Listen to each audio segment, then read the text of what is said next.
अकबर बीरबल की कहानी। 4 सबसे बड़े मूर्ख। अकबर बीरबल की अक्लमंदी की परीक्षा लेने के उद्देश्य से उसे विचित्र कार्य सौंपा करते थे।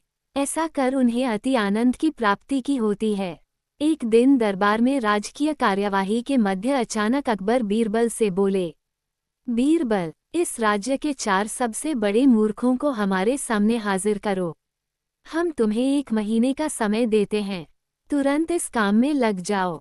अकबर का आदेश सुन बीरबल आश्चर्यचकित हुआ, किंतु वह था तो अकबर का मुलाजिम ही।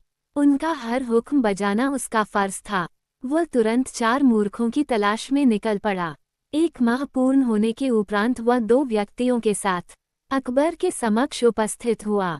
अकबर की दृष्टि जब 2 व्यक्तियों पर पड़ी तो वे बिफर गए। बीरबल, ये क्या तुम 2 ही मूर्खों को लेकर आए हो?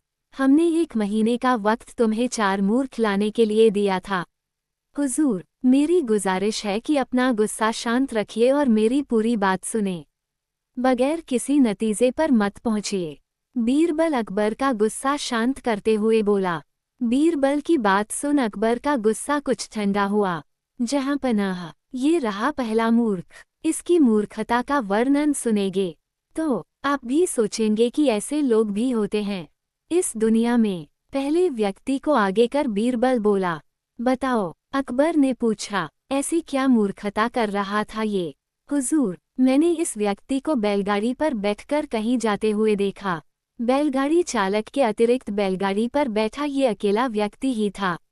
तिस पर भी इसने अपनी गठरी सिर पर लाद रखी थी। चकित होकर जब मैंने कारण पूछा तो ये कहने लगा कि गठरी बैलगाड़ी पर रख दूंगा तो बैल के ऊपर बोझ बढ़ जाएगा, इसलिए मैंने गठरी अपने सिर पर रख ली है। अब इसे मूर्खता नहीं कहेंगे तो क्या कहेंगे? पहले व्यक्ति की मूर्खता का किस्सा सुनकर अकबर के चेहरे पर मुस्कुराहट तैर गई। फिर बीरबल ने दूसरे व्यक्ति को आगे किया और बोला, जहां पनाह, ये आदमी तो इससे भी बड़ा मूर्ख है। एक दिन मैंने देखा कि ये अपने घर की छत पर भैंस लेकर जा रहा है। मुझे आश्चर्य हुआ तो मैंने पूछ लिया, लेकिन फिर इसका जवाब सुनकर मैंने तो अपना सिर ही पीट लिया। इसने बताया कि इसके घर की छत पर घास उगाई है, इसलिए ये भैंस को छत पर ले जाता है ताकि वो वहां घास खा सके। घास काटकर ये भैंस को लाकर खिला सकता है, लेकिन ये मूर्ख भैंस को ही छत पर ले जाता है। ऐसा मूर्ख कहीं देखा है आपने? हम वाकई इन दोनों की कारस्तानी बेवकूफाना है। अब बाकी के 2 मूर्खों को पेश करो। अकबर बोले, हुजूर, नजर उठाकर देखिए, तीसरा मूर्ख आपको सामने खड़ा दिखाई पड़ेगा। बीरबल बोला, कहाँ बीरबल, हमें तो यहाँ कोई तीसरा व्यक्ति दिखाई नहीं पड़ रहा। अकबर इधर उधर देखते हुए बोले, तीसरा मूर्ख मैं हूँ हुजूर। बीरबल सिर झुकाकर बोला, अब देखिए, मुझ पर कितने महत्वपूर्ण कार्यों की जिम्मेदारी है, लेकिन सब कुछ एक तरफ हटाकर मैं 1 महीने से मूर्खों को खोज रहा हूँ। ये मूर्खता नहीं तो और क्या है? बीरबल की बात सुनकर अकबर सोच में पड़ गए। फिर बोले, और चौथा मूर्ख कहाँ है बीरबल? गुस्ताखी माफ हुजूर, पर चौथे मूर्ख आप हैं। आप हिंदुस्तान के शहंशाह हैं।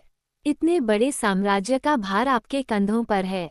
प्रजा के हित के जाने कितने कार्य आपको करवाने हैं, लेकिन उन सबको दरकिनार कर आप 1 महीने से मुझसे 4 मूर्खों की तलाश करवा रहे हैं। तो चौथे मूर्ख आप हुए ना? ये बात कहते हुए बीरबल ने अपने कान पकड़ लिए। बीरबल का जवाब सुनकर अकबर को अपनी गलती का एहसास हो गया कि बेफिजूल में उन्होंने अपना और बीरबल का काफी वक्त बर्बाद कर लिया है।